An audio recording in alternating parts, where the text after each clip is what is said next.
अब इंतजार की घड़ियां समाप्त हो चुकी हैं।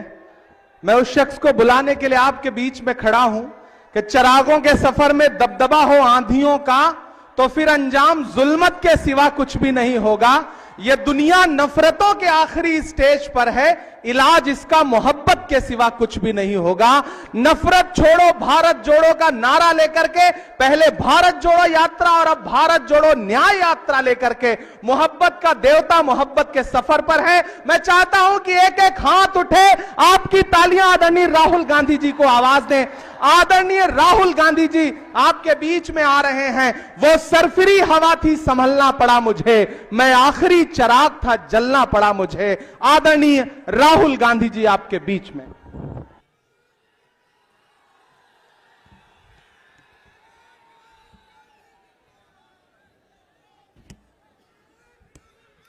भूपेश बघेल जी,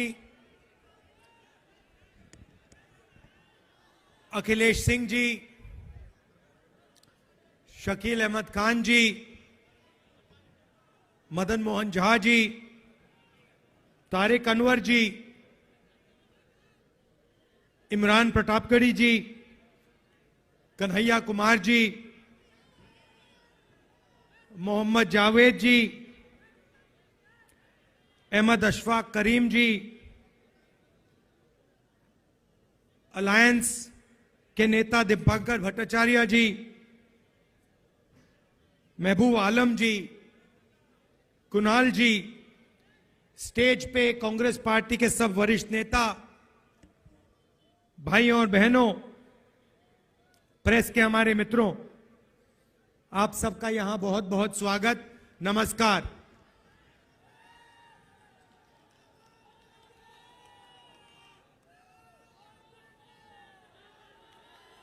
अभी जब अखिलेश जी का भाषण चल रहा था तो बघेल जी ने मुझे चुटकुला सुनाया।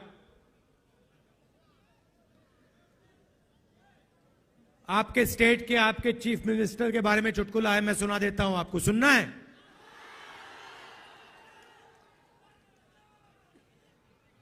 तो आपके चीफ मिनिस्टर गवर्नर के यहां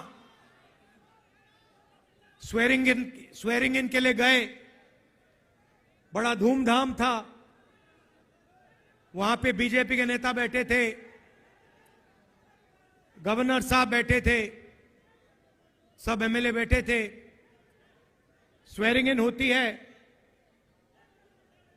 शपथ लेते हैं चीफ मिनिस्टर का,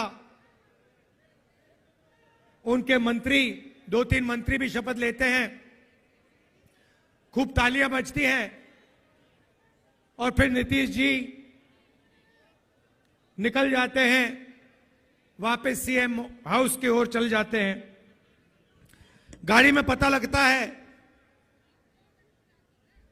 कि वो अपना शॉल गवर्नर के घर में छोड़ आए, तो ड्राइवर से कहते हैं भैया चलो वापस चलो, शॉल उठाना है। तो ड्राइवर गाड़ी घुमाता है, गवर्नर के घर आता है, नीतीश जी निकलते हैं, गवर्नर के पास जाते हैं, दरवाजा खोलते हैं, गवर्नर कहते हैं भाई इतनी जल्दी वापस आ गए? तो ये हालत है बिहार की।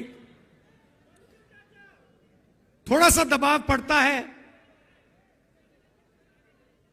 और यू टर्न ले लेते हैं।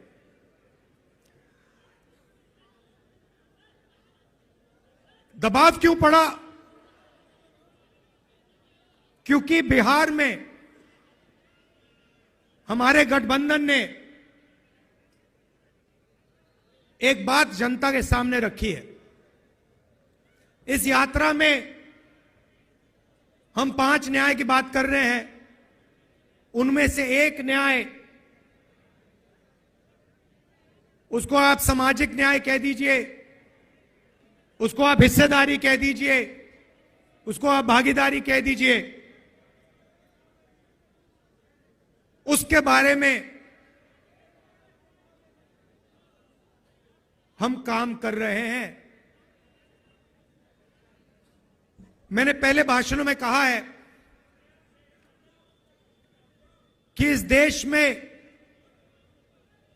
अलग अलग वर्ग के लोग हैं। पिछड़ी जात के लोग हैं, दलित हैं, आदिवासी हैं, माइनॉरिटी हैं, जनरल कास्ट के लोग हैं। हर समाज में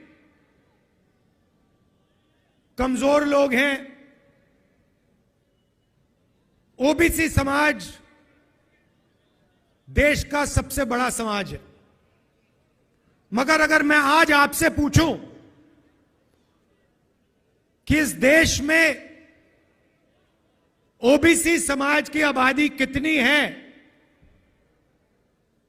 आप इस सवाल का जवाब नहीं दे सकते।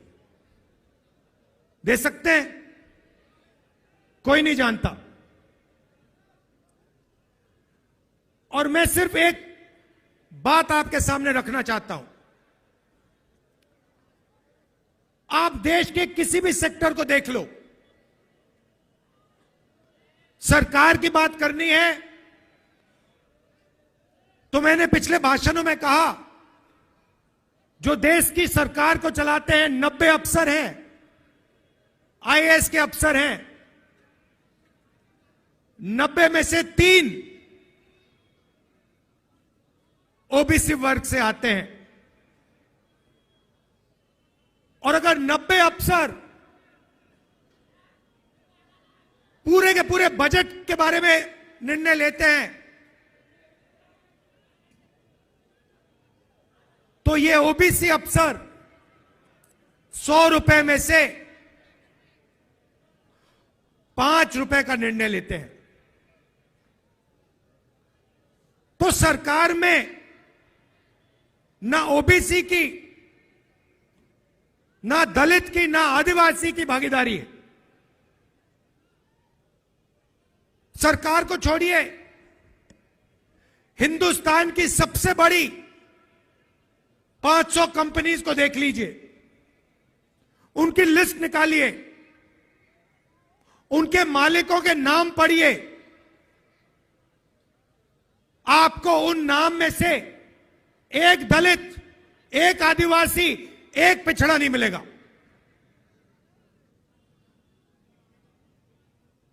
मीडिया को देख लीजिए, अखबारों को देख लीजिए, टीवी को देख लीजिए, एक मालिक ओबीसी वर्ग, दलित वर्ग, आदिवासी वर्ग का आपको नहीं मिलेगा। रिपोर्टर मिल जाएंगे, उनको भी कोने में बैठा रखा है, जो उनके दिल में वो बोल नहीं पा रहे हैं। मगर सीनियर मैनेजमेंट में और मालिकों में आपको एक ओबीसी, एक दलित, एक आदिवासी नहीं मिल सकता।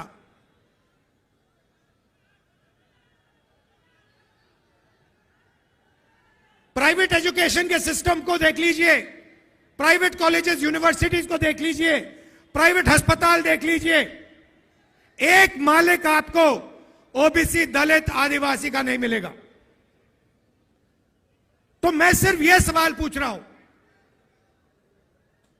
कि अगर हम सामाजिक न्याय की बात कर रहे हैं तो यह तो स्पष्ट है कि हिंदुस्तान के किसी भी सेक्टर में पिछड़ों को, आदिवासियों को, दलितों को न्याय नहीं मिल रहा है। अब सवाल बनता है, पहला कदम क्या होना चाहिए? किसी को चोट लगती है,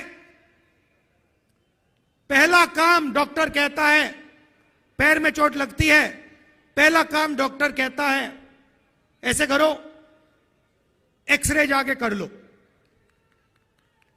एक्सरे करने के बाद साफ पता लग जाता है कि हड्डी कहां से टूटी है। सही बात? मैं सिर्फ यह कह रहा हूं, कि समय आ गया है कि हिंदुस्तान का एक एक्सरे हो जाए।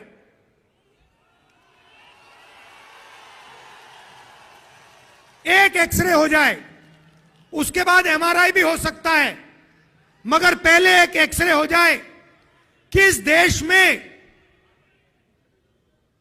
किसकी कितनी आबादी है, लोगों की गिनती हो जाए,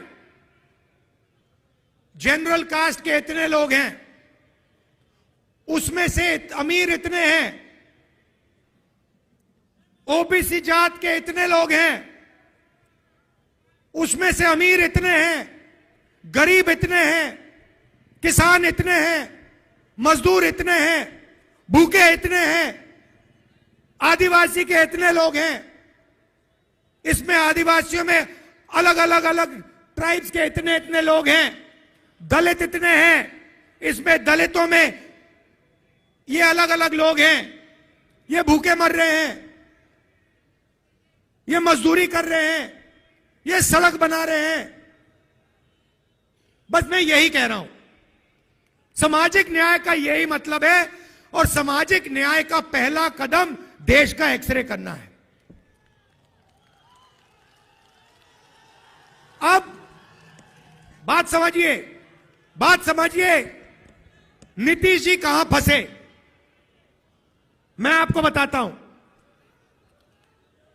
मैंने नीतीश जी से साफ कह दिया कि देखिए, आपको जाति जनगणना बिहार में करनी पड़ेगी, हम आपको छूट नहीं देंगे।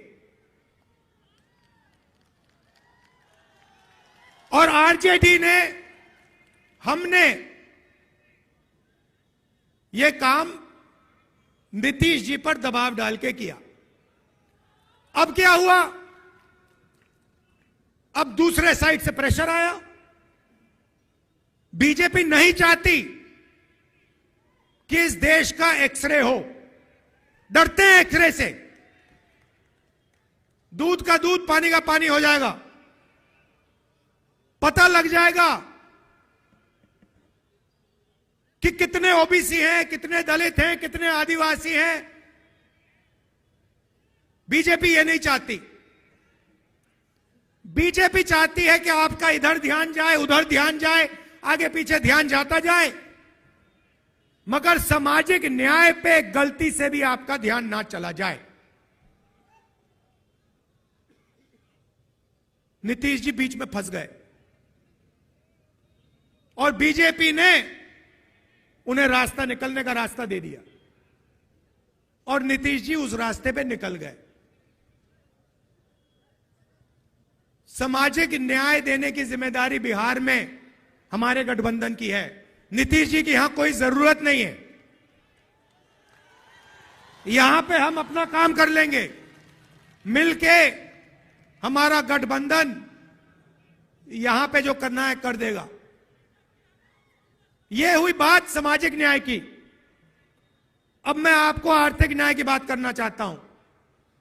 आपने मुझे अभी वो माला दिया, मखाने वाला माला, उसको लाइए यहां जरा। कहां है वो?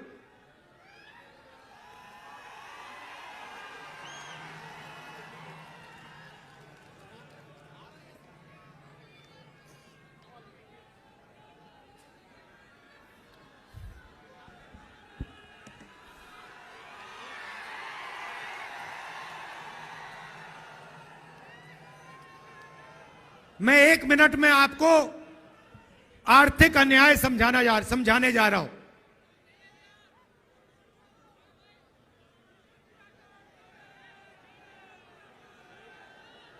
ये बिहार के मखाने इतने मजेदार है, ये खा गए होंगे उनको।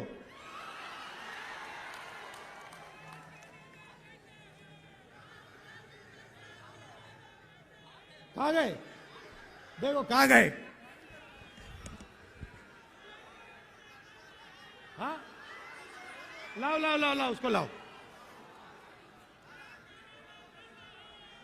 थोड़ा मजा भी आना चाहिए। आ रहा है?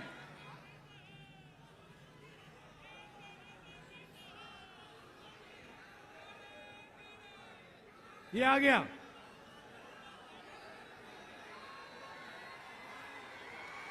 ये देखो कितना सुंदर मखाने का माला है। अब ये देखिए, मैं आपको मजेदार बात बताता हूं, इसको यहां लाइए। ये 10 तकरीबन 10 किलो का है, ठीक है, इसको यहां रख दीजिए। ये बिहार के गरीब किसानों का खून पसीना है, सही बात है। ये बिहार के गरीब लोगों ने अपना खून पसीना देकर, घंटों पानी में बैठकर ये हमें दिया है। 10 किलो का है ये। आपको मालूम है ये अमेरिका में कितने का बिकता है? अमेरिका में अगर आप इसको बेचोगे, जो बिक रहा है अमेरिका में, ये बड़ा बिक रहा है आजकल। वहां पे फैशन आ गया है कि मखाना खाएंगे, बिहार का मखाना खाएंगे। सबसे पहले उनको मालूम नहीं है ये मखाना कहां से आता है, पहली बात यह है। मगर मेरा सवाल आपसे, ये 10 किलो की जो माला है, ये अमेरिका में कितने रुपए के लिए बिकेगी? चुप हो गए? मैंने नेट पे देखा, अभी देखा, ये माला 15,000 रुपए के लिए अमेरिका में बिकेगी। 15,000 रुपए 10 किलो के लिए। अब मुझे बताओ, इसमें से 15,000 रुपए में से बिहार के किसान को कितना रुपया मिल रहा है? बिहार का किसान 250 रुपए किलो के बेच रहा है, मतलब 2,500 रुपए 10 किलो के लिए। ये 15,000 रुपए, गलती की मैंने, ये 15,000 रुपए 1 किलो का, मतलब ये माला अमेरिका में 1,50,000 रुपए के लिए जाएगा। गलती कर दी, सॉरी। 1,50,000 लाख रुपए के लिए ये अमेरिका में बिकता है, और यहां पे हमारे किसान को 250 रुपए प्रति किलो, 2,500 रुपए 10 किलो के लिए। मैं आपसे पूछना चाहता हूं, ये पैसा जा कहां रहा है? ये जा कहां रहा है? किसके हाथ में जा रहा है? ये किसान के हाथ में तो नहीं जा रहा ना। तो ये देखिए, इसको कहते हैं आर्थिक अन्याय, और ये हर चीज में हो रहा है। जो मैकेनिक गाड़ी बनाता है, जिसने इस माइक्रोफोन को आज सुबह ठीक किया, मोबाइल फोन को जो ठीक करता है, जूते बनाता है, टी शर्ट बनाता है, जो भी हाथ से काम करता है, उसके साथ हिंदुस्तान में भयंकर अन्याय हो रहा है। इसके बारे में कोई बोल नहीं रहा। मैंने आपको बोला कि 10 किलो की माला अमेरिका में 1,50,000 रुपए के लिए बिक रही है। आप हैरान हो गए।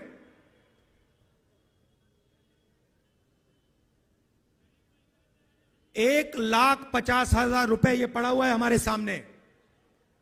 इसमें से 2-3 हजार रुपए किसान के जेब में जा रहे हैं। क्या ये अन्याय नहीं है? सबसे बड़ा अन्याय है।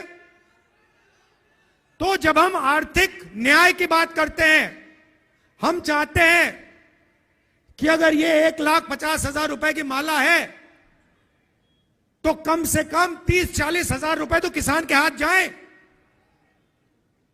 अगर मैकेनिक काम कर रहा है, मोबाइल फोन को कोई ठीक कर रहा है, खेत में काम कर रहा है, उसको अपनी मेहनत का सही फल तो मिले। और जहां भी देखो हिंदुस्तान में, मैंने छोटा सा उदाहरण दिया आपको, जहां भी देखो जो गरीब है, कमजोर है, हाथ से काम करता है,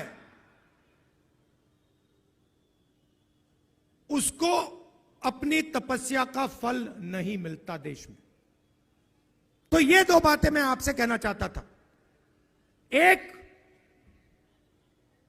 किसकी कितनी आबादी है, ओबीसी कितने, दलित कितने, आदिवासी कितने, और उनमें से कितने गरीब हैं, कितनों के पास सरकारी नौकरी है, कितने कंपनी में काम कर रहे हैं, देश का एक्सरे। और दूसरा बहुत महत्वपूर्ण सवाल,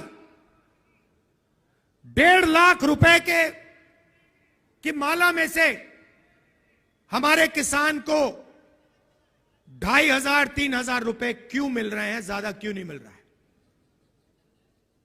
यही दो सवाल हैं हिंदुस्तान के सामने। बाकी सब आपके ध्यान को इधर उधर करने की बात है। अब आप कहोगे इसमें बिहार का क्या रोल है, बिहार को क्या करना है? हजारों साल से यह प्रदेश इस देश को सामाजिक न्याय और आर्थिक न्याय दिखा रहा है। सोशल मूवमेंट होती है, देश जागता है, तो बिहार से जागता है। गांधी जी के आज हम याद कर रहे हैं, उनकी तपस्या चंपारण में शुरू हुई थी, बिहार में शुरू हुई थी। इसलिए मैं आपको यहां कह रहा हूं, बीजेपी के लोग आपके ध्यान को इधर उधर करना चाहते हैं, क्योंकि वो नहीं चाहते कि आप सबसे जरूरी मुद्दे के बारे में बात शुरू कर दो। और दो ही मुद्दे हैं, आर्थिक न्याय जो मैंने आपको यहां दिखाया, और सामाजिक न्याय जिसको मैं एक्सरे कह रहा हूं, और वो भी पहला कदम है। भाई और बहनों,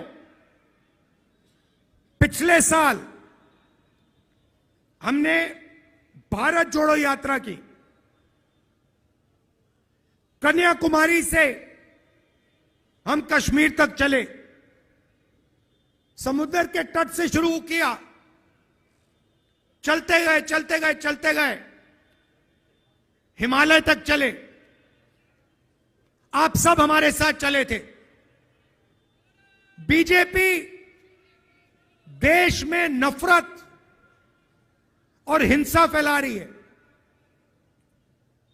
इनका लक्ष्य यही है कि आप हिंसा में, नफरत में उलझे रहो, एक भाई दूसरे से लड़े, और आप आर्थिक और सामाजिक न्याय की बात मत करो। और भारत जोड़ो यात्रा ने देश में एक नया रास्ता दिखाया। यात्रा में बिहार के लोग हमारे साथ चले, बंगाल के लोग चले, और आपने हमें कहा, देखिए आप कन्याकुमारी से कश्मीर जा रहे हो, बिहार, बंगाल, उत्तर प्रदेश, इसमें से आप यात्रा क्यों नहीं कर रहे हो? बात बिल्कुल सही थी। इसीलिए हमने मणिपुर से भारत जोड़ो न्याय यात्रा शुरू की। मणिपुर से क्यों? क्योंकि बीजेपी और आरएसएस की विचारधारा ने मणिपुर को जला दिया है। सिविल वॉर का माहौल बन गया है, लोग मर रहे हैं, घर जलाए जा रहे हैं, और प्रधानमंत्री आज तक वहां नहीं गए। मणिपुर में शुरू किया, नागालैंड, अरुणाचल, बंगाल, असम, और अब हम बिहार आए हैं। यात्रा में हम लंबे भाषण नहीं करते, 15-20 मिनट बोलते हैं, 6-7 घंटे आपकी बात सुनते हैं। आज सुबह चाय की दुकान में हमने 3-4 परिवारों के साथ चाय पी, उनकी बात सुनी। बस में लोग आते हैं, हम पैदल चलते हैं, पद यात्रा में चलते हैं। क्यों? आपके दिल में जो है वो हम समझना चाहते हैं, सुनना चाहते हैं। हम अपनी मन की बात नहीं रखना चाहते हैं, हम आपकी मन की बात सुनना चाहते हैं, समझना चाहते हैं। और यात्रा में हमने पिछली यात्रा में एक नारा निकाला था, नफरत के बाजार में मोहब्बत की दुकान खोलनी है। और पिछले 2 दिन आपने यात्रा में मोहब्बत की दुकान खोली है, इसके लिए दिल से आपका मैं धन्यवाद करना चाहता हूं। जहां भी हम गए हैं वहां बिहार के युवा, माताएं, बहनें, किसान, मजदूर, छोटे दुकानदार, सब ने यात्रा का समर्थन दिया, अपनी पूरी की पूरी शक्ति यात्रा को दी और जितनी भी मोहब्बत दे सकते थे आपने हमें दिया। इसके लिए मैं आपको दिल से धन्यवाद करना चाहता हूं। और अंत में आपसे यह कहना चाहता हूं कि सामाजिक न्याय और आर्थिक न्याय से बड़ी कुछ बात नहीं है। यही है हिंदुस्तान का भविष्य। अगर आप अच्छा चाहते हैं तो आर्थिक न्याय और सामाजिक न्याय हिंदुस्तान की जनता को देना ही पड़ेगा। आप सबका दिल से धन्यवाद। नमस्कार। जय हिंद।